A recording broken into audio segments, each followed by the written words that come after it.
നമസ്കാരം. ഇത് മോദിയുടെ വമ്പൻ ഓഫർ. തല്ലിപ്പിരിഞ്ഞത് അവർ തന്നെ. രാഹുൽ ഗാന്ധിയെ നാടുകടത്തി. ഇന്ത്യ ഇനി മോദിക്ക് സ്വന്തം. ജൂലൈ 20 പാർലമെൻറ്റിൻ്റെ വർഷകാല സമ്മേളനം ആരംഭിക്കാനിരിക്കുകയാണ്.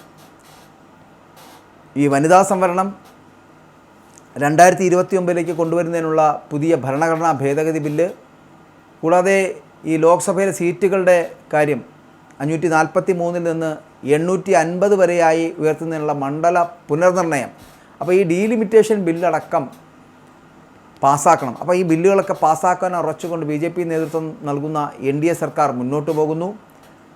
ഈ വനിതാ സംവരണ ബില്ല് പാസ്സാക്കാൻ മോദി സർക്കാരിൻ്റെ വമ്പൻ നീക്കമാണ്, അല്ലെങ്കിൽ ഓഫറുകളാണ് ഇപ്പോൾ ഉണ്ടാക്കിയിരിക്കുന്നത്. പല പാർട്ടികളെയും, രാഷ്ട്രീയ പാർട്ടികളെയും കൂട്ടുപിടിച്ച് അവർക്ക് പല ഓഫറുകളും നൽകി, പണമോ പദവിയോ ഒക്കെ നൽകി കൊണ്ടുവരുന്നത് പോലെയാണ് ഇപ്പോൾ നടക്കുന്ന നീക്കങ്ങൾ നടക്കുന്നത്. പല പാർട്ടികളെയും ഒപ്പം കൂട്ടിയും ഭിന്നിപ്പിച്ചും തന്ത്രങ്ങൾ നെയ്ത് തങ്ങളുടെ മടയിലേക്ക് അവരെ കൂട്ടിക്കൊണ്ടുവന്ന് ബില്ലുകൾ പാസ്സാക്കാൻ പോകുന്നു.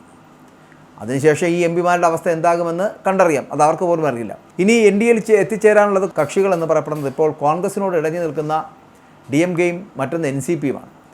അവർ കൂടി എത്തിയാൽ സമ്പൂർണ്ണമായി BJPയുടെ വിജയമെന്ന് പറയപ്പെടുന്നു. BJP MPമാരില്ലെങ്കിലും മോദി പാലം കടക്കും എന്നുള്ള കാര്യത്തിൽ തർക്കമില്ല.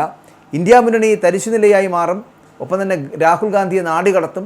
കോൺഗ്രസ്സുകാർ തന്നെയായിരിക്കും അങ്ങനെ രാഹുൽ ഗാന്ധിയെ നാടുകടത്തുന്ന ഒരു സാഹചര്യം ഉണ്ടാകുന്നത്. പിന്നെ മോദിക്ക് സ്വന്തമാണ് ഈ ഇന്ത്യ എന്ന് പറയപ്പെടുന്നത്. അതങ്ങനെ പറയാൻ കഴിയുന്നുള്ളൂ. കഴിഞ്ഞ ഏപ്രിൽ നടന്ന പ്രത്യേക സമ്മേളനത്തിൽ ലോകസഭയിൽ പരാജയപ്പെട്ട ഈ ബില്ലുകൾ ഇത്തവണ എങ്ങനെയെങ്കിലും പാസ്സാക്കിയെടുക്കുവാൻ ആവശ്യമായിട്ടുള്ള 3/2 ഭൂരിപക്ഷം സമാഹരിക്കുവാനുള്ള കടുത്ത ശ്രമങ്ങളിലാണ് ഈ സർക്കാർ. ബില്ല് പാസ്സാക്കാൻ ആവശ്യമായിട്ടുള്ള വോട്ടുറപ്പിക്കാതിന് ശേഷം ഇത് പാർലമെൻറ്റിൽ അവതരിപ്പിക്കുകയുള്ളൂ എന്ന് BJP വൃത്തങ്ങൾ തന്നെ വ്യക്തമാക്കിയിട്ടുണ്ട്. അതായത് ഭരണപക്ഷത്തിൻ്റെ ഇപ്പോഴത്തെ അംഗബലം തൃണമൂൽ കോൺഗ്രസിലെ TMCയുടെ 20 വിമത ലോക്സഭാ അംഗങ്ങൾ NDAയ്ക്ക് പിന്തുണ പ്രഖ്യാപിച്ചു. കൂടാതെ ശിവസേനയിലെ തന്നെ 6 MPമാർ NDA സഖ്യകക്ഷിയായിട്ടുള്ള ഏകനാഥ് ഷിൻഡെയുടെ ശിവസേനയിൽ ചേരുകയും ചെയ്തു. അപ്പോൾ ഈ കൂറുമാറ്റങ്ങൾ സ്പീക്കർ ഓം ബിർള സാധുവായി അംഗീകരിക്കുകയാണെങ്കിൽ ഇവിടെ ലോക്സഭയിൽ ഭരണസംഖ്യ അല്ലെങ്കിൽ അവരുടെ ഭരണസഖ്യത്തിൻ്റെ അംഗബലം എന്ന് പറയപ്പെടുന്നത് 293 നിന്ന് 329 ഉയർന്നേക്കാം. എന്നിരുന്നാലും സഭയിലെ എല്ലാ MPമാരും ഹാജരായി വോട്ട് ചെയ്യുകയാണെങ്കിൽ 2/3 ഭൂരിപക്ഷത്തിന് ആവശ്യമായിട്ടുള്ള 360 എന്ന മാന്ത്രിക സംഖ്യ തികയ്ക്കാൻ BJP സർക്കാരിന് കഴിയില്ല എന്നുള്ളതാണ്. അപ്പോൾ ഈ പശ്ചാത്തലത്തിലാണ് 8 MPമാരുള്ള ശരത് പവാറിൻ്റെ NCP ഉൾപ്പെടെയുള്ള പ്രതിപക്ഷ പാർട്ടികളെ ഒപ്പം കൂട്ടാൻ വേണ്ടിയിട്ട് BJP ശ്രമിക്കുന്നത്. അപ്പോൾ ബില്ല് വോട്ടെടുപ്പിനിടുമ്പോൾ ചില NDA ഇതര MPമാർ വോട്ട് ചെയ്യാതെ ചിലപ്പോൾ വിട്ടുനിന്നേക്കാമെന്ന് കൂടി ഭരണപക്ഷം പ്രതീക്ഷിക്കുന്നു. അപ്പോൾ ഇവിടെ കേന്ദ്ര നീക്കം എന്ന് പറയപ്പെടുന്ന വളരെ കൃത്യമാണ്. കേന്ദ്ര സർക്കാരിൻ്റെ ഇത്തരം കുതിരക്കച്ചവട ശ്രമങ്ങൾ വിജയിക്കില്ല എന്നാണ് പ്രതിപക്ഷ ക്യാമ്പിൻ്റെ നിലപാട്. പാർട്ടികളെ തകർക്കാൻ കേന്ദ്ര ഏജൻസികളെ ദുരുപയോഗം ചെയ്യുകയും വ്യക്തികളായിട്ടുള്ള MPമാർക്ക് പലതും വാഗ്ദാനം ചെയ്യുകയും ചെയ്തിട്ടും BJPക്ക് ഈ ഭരണഘടനാ ഭേദഗതി ബില്ല് ബലപ്രയോഗത്തിലൂടെ പാസ്സാക്കാൻ കഴിയില്ല എന്നുള്ളതാണ്. അപ്പോൾ വലിയ ആശങ്കയുണ്ട്. അതുകൊണ്ട് തന്നെ അവർ പരമാവധി ശ്രമിക്കുന്നുണ്ടെങ്കിലും വിജയിക്കാൻ പോകുന്നില്ല. ഇവിടെ പലതരത്തിലുള്ള പ്രശ്നങ്ങൾ, പ്രതിസന്ധികൾ ഉണ്ടാക്കിയെടുക്കുന്നുണ്ട് ഈ BJP സർക്കാർ. പക്ഷേ അതൊക്കെ ഒരിക്കലും നടപ്പിലാകാൻ പോകുന്നില്ല എന്നുള്ള ഭാഷയാണ് കോൺഗ്രസിനുള്ളത്. പക്ഷേ ഇവിടെ ബില്ലിനെ അനുകൂലിച്ച് വോട്ട് ചെയ്തില്ലെങ്കിലും വോട്ടെടുപ്പിൽ നിന്ന് വിട്ടുനിൽക്കുമെന്ന ഭരണപക്ഷം പ്രതീക്ഷിക്കുന്ന തമിഴ്നാട്ടിലെ ഭരണകക്ഷിയായുള്ള DMKയുമായിട്ട് BJP നേതൃത്വം നിരന്തരം ചർച്ചകൾ നടക്കുന്നുണ്ട്. ഇവിടെ തമിഴ്നാട് നിയമസഭാ തെരഞ്ഞെടുപ്പിന് ശേഷം കോൺഗ്രസ് വിജയുടെ TVKയുമായി ചേർന്ന് സഖ്യ സർക്കാർ രൂപീകരിച്ചതിനെ തുടർന്ന് ലോക്സഭയിൽ കോൺഗ്രസ് ബെഞ്ചുകളിൽ നിന്ന് മാറി തങ്ങൾക്ക് പ്രത്യേക ഇരിപ്പിടം വേണമെന്ന് DMK ആവശ്യപ്പെടുന്ന സാഹചര്യം വരെ ഉണ്ടായി. നമുക്കറിയാമല്ലോ, വിജയുടെ രാഷ്ട്രീയ കടന്നുവരവോടെ അധികാരം നഷ്ടപ്പെട്ട DMK സെൻസസ് വിവരങ്ങളുടെ മാത്രം അടിസ്ഥാനത്തിൽ മണ്ഡല പുനർനിർണയം നടത്തുന്നത് ജനസംഖ്യ വിജയകരമായി നിയന്ത്രിച്ച ദക്ഷിണേന്ത്യൻ സംസ്ഥാനങ്ങൾ ചെയ്യുന്ന അനീതിയാണെന്ന് വാദിച്ച് നേരത്തെ തന്നെ കടുത്ത പ്രചരണം നടത്തിയിരുന്നു. അപ്പോൾ ഈ വിഷയത്തിൽ ഒരു മധ്യവർഗം കണ്ടെത്താൻ സർക്കാർ തങ്ങളെ സമീപിച്ചതായിട്ട് DMK വൃത്തങ്ങൾ സ്ഥിരീകരിക്കുന്നുണ്ട്. അപ്പോൾ തങ്ങൾ ആശങ്കകളൊക്കെ BJPയെ അറിയിച്ചിട്ടുണ്ട് എന്നും അവ പരിഹരിക്കുവാൻ സർക്കാർ തയ്യാറാണെന്നൊക്കെ പറയുമ്പോഴും DMK നേതാവ് കനിമൊഴി കരുണാനിധിയും കാര്യങ്ങൾ നടന്നതായി വ്യക്തമാക്കും. കാരണം തമിഴ്നാടിൻ്റെ താല്പര്യങ്ങൾ സംരക്ഷിക്കപ്പെടേണ്ടതുണ്ട്.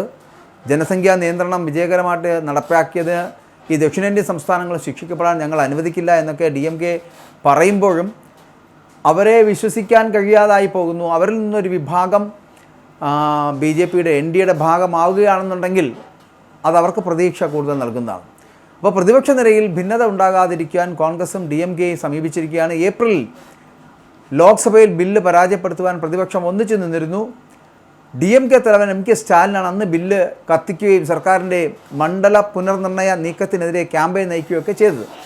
അതേസമയം മണ്ഡല പുനർനിർണയ ബില്ലിന് തമിഴ്നാട് അംഗീകരിക്കില്ലെന്ന് തമിഴ്നാട് മുഖ്യമന്ത്രി ജോസഫ് വിജയുടെ പുതിയ പ്രസ്താവന DMKയ്ക്കുള്ള കനത്ത മുന്നറിയിപ്പ് കൂടിയാണ്. കരൂരിൽ നടന്ന പൊതുയോഗത്തിൽ സംസാരിക്കവേ മണ്ഡല പുനർനിർണയം ദക്ഷിണേന്ത്യൻ സംസ്ഥാനങ്ങളുടെ പാർലമെൻറ്റിലെ പ്രാതിനിധ്യം കുറയ്ക്കുമെന്നും കേന്ദ്ര ഫണ്ടിൽ തമിഴ്നാടിനുള്ള വിഹിതം ഇല്ലാതാക്കുമെന്നൊക്കെ വിജയ് വാദിക്കുന്നുണ്ട്. പക്ഷേ DMK ഇപ്പോൾ കേന്ദ്രത്തിന് അനുകൂലമായിട്ട് നിലപാട് മാറ്റുകയാണെങ്കിൽ അത് വിജയുടെ ഏറ്റവും വലിയ രാഷ്ട്രീയ ആയുധമായി മാറുമെന്നുള്ള വിലയിരുത്തലും വരുന്നുണ്ട്. അപ്പോൾ സമാജ്വാദി പാർട്ടിയിലേക്കും കോൺഗ്രസിലേക്കും ബലവീശി പൊരിക്കുന്ന തരത്തിലേക്ക് BJP എത്തിച്ചേർന്നിരിക്കുന്നു. സമാജ്വാദി പാർട്ടിയിൽ നിന്നും കോൺഗ്രസിൽ നിന്നും ഉൾപ്പെടെയുള്ള പ്രതിപക്ഷത്തെ പ്രാദേശിക നേതാക്കൾ നിരന്തരം ഇപ്പോൾ BJPയുമായിട്ട് ബന്ധപ്പെടുന്ന ആവശ്യത്തിന് അംഗബലം ഉറപ്പാക്കാതെ ബില്ല് കൊണ്ടുവരുവാൻ ധൃതി കാണിക്കില്ല എന്നാണ് BJPയുടെ നിലപാട്. പിന്തുണ ഉറപ്പാക്കാൻ വേണ്ടിയിട്ട് BJP ഇപ്പോൾ NCP ശരത് പവാർ വിഭാഗവുമായിട്ടൊക്കെ ചർച്ചകൾ നടക്കുന്നുണ്ട്. എങ്കിലും ശരത് പവാറിൻ്റെ പാർട്ടിയെ ഭരണകക്ഷിക്ക് പൂർണ്ണ വിശ്വാസമില്ല എന്നുള്ളതാണ്. അവസാന നിമിഷം നിലപാട് മാറ്റുന്ന രീതി പവാറിൻ്റെ പാർട്ടിക്കുള്ളിൽ ഉള്ളതിനാൽ ഒരു വിശ്വാസ്യത കുറവുണ്ടെന്ന് BJP നേതാക്കൾ സമ്മതിക്കുന്നുണ്ട്. എന്നാൽ BJP എങ്ങനെയെങ്കിലും ഭൂരിപക്ഷം ഒപ്പിക്കുമെന്ന് ചില കോൺഗ്രസ് നേതാക്കൾ തന്നെ ആശങ്കപ്പെടുന്നുണ്ട്. NCPയുടെ ശരത് പവാർ വിഭാഗവും NDയോടൊപ്പം പോകാനുള്ള സാധ്യത ഉണ്ട് എന്നുള്ള വാർത്തകൾ ഇപ്പോൾ വരുന്നുണ്ട്. അപ്പോൾ എന്തായാലും ഏപ്രിലിലെ പ്രത്യേക സമ്മേളനത്തിൽ സ്ത്രീകൾക്ക് 33% സീറ്റുകൾ സംവരണം ചെയ്യുന്നതിനും മണ്ഡല പുനർനിർണയം സുഗമമാക്കുന്നതിനുമുള്ള ഭരണഘടനാ ഭേദഗതി ബിൽ 2026 ലോക്സഭയിൽ പരാജയപ്പെടുന്ന സാഹചര്യമുണ്ടായിരുന്നു. അന്ന് സഭയിലുണ്ടായിരുന്ന 528 അംഗങ്ങളിൽ 298 പേർ അനുകൂലിച്ചും 230 പേർ എതിർത്തും അന്ന് വോട്ട് ചെയ്തു. അപ്പോൾ ഇനി DMKയുടെ 22 ലോക്സഭാ അംഗങ്ങൾ വോട്ടെടുപ്പിൽ നിന്ന് വിട്ടു നിൽക്കുകയും സഭയിലെ മറ്റെല്ലാവരും വോട്ട് ചെയ്യുകയും ചെയ്താൽ 3/2 ഭൂരിപക്ഷത്തിന് സർക്കാരിന് 346 വോട്ടുകൾ മാത്രം മതിയാകും.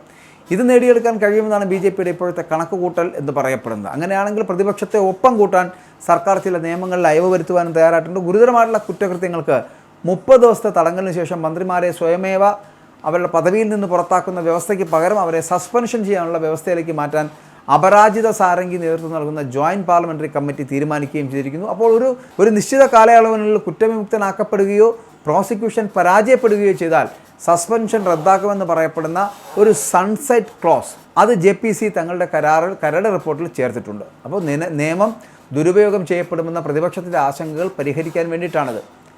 ഉപരിസഭയായിട്ടുള്ള രാജ്യസഭയിലും BJPക്ക് നിലവിൽ 114 MPമാരുണ്ട്. ജൂലൈ 24 നടക്കുന്ന ഉപതെരഞ്ഞെടുപ്പിൽ പശ്ചിമ ബംഗാളിൽ നിന്ന് 3 രാജ്യസഭാ സീറ്റുകളിലും പാർട്ടി വിജയിക്കുമെന്ന് ഉറപ്പാണ്. അപ്പോൾ ഇതോടെ BJPയുടെ മാത്രം ആകെ അംഗബലം എന്ന് പറയപ്പെടുന്നത് 155 മാറും. മനസ്സിലായോ? അതായത് 245 അംഗ സഭയിൽ NDയുടെ ആകെ ബലം 155 മാറും. ഇത് രാജ്യസഭയിലെ 3/2 ഭൂരിപക്ഷത്തിന് ആവശ്യമായിട്ടുള്ള 164 എന്ന സംഖ്യയേക്കാൾ വെറും 9 സീറ്റുകൾ മാത്രം കുറവാണ് എന്നുള്ളതാണ്. അപ്പോൾ വരും ദിവസങ്ങളിൽ പാർലമെൻറ്റിൽ വലിയ രാഷ്ട്രീയ പോരാട്ടങ്ങൾക്ക് ഈ വനിതാ സംവരണ ബില്ല് വഴിവെക്കും എന്നുള്ള കാര്യത്തിൽ തർക്കമില്ല. ഇത് മോദിയുടെ ഒരു വമ്പൻ ഓഫറും വലിയ നീക്കവുമാണ് എന്ന് പറയേണ്ടിയിരിക്കുന്നു. കാരണം തല്ലിപ്പിരിയുന്ന ഒരു വിഭാഗമായിട്ട് മാറ്റുന്നു, അല്ലെങ്കിൽ അവരെ തല്ലിപ്പിരിപ്പിക്കുന്ന ഒരു സ്ഥലത്തേക്ക് BJP ND അവരെ കൊണ്ടെത്തിക്കുന്നു. പല പാർട്ടികളും 2ആയും 3ആയും പിളരുന്ന ഒരു സാഹചര്യത്തിലേക്ക് ഇവർ കൊണ്ടുവന്നില്ലേ? രാഹുൽ ഗാന്ധിയെ ഞാൻ ആദ്യം സൂചിപ്പിച്ച പോലെ നാട് കടത്തേണ്ട സമയം കഴിഞ്ഞു. ജൂലൈ 20 വർഷകാല സമ്മേളനം ആരംഭിക്കുന്നു. വനിതാ സംവരണം 2029 കൊണ്ടുവരുന്നുള്ള പുതിയ ഭരണഘടനാ ഭേദഗതി ബില്ല് കൊണ്ടുവരാൻ പോകുന്നു. ലോക്സഭയിലെ സീറ്റുകളുടെ എണ്ണമെന്ന് പറയപ്പെടുന്ന 543 നിന്ന് 850 വരെയായി ഉയർത്തുന്നതിനുള്ള മണ്ഡല പുനർനിർണയം നടക്കാൻ പോകുന്നു.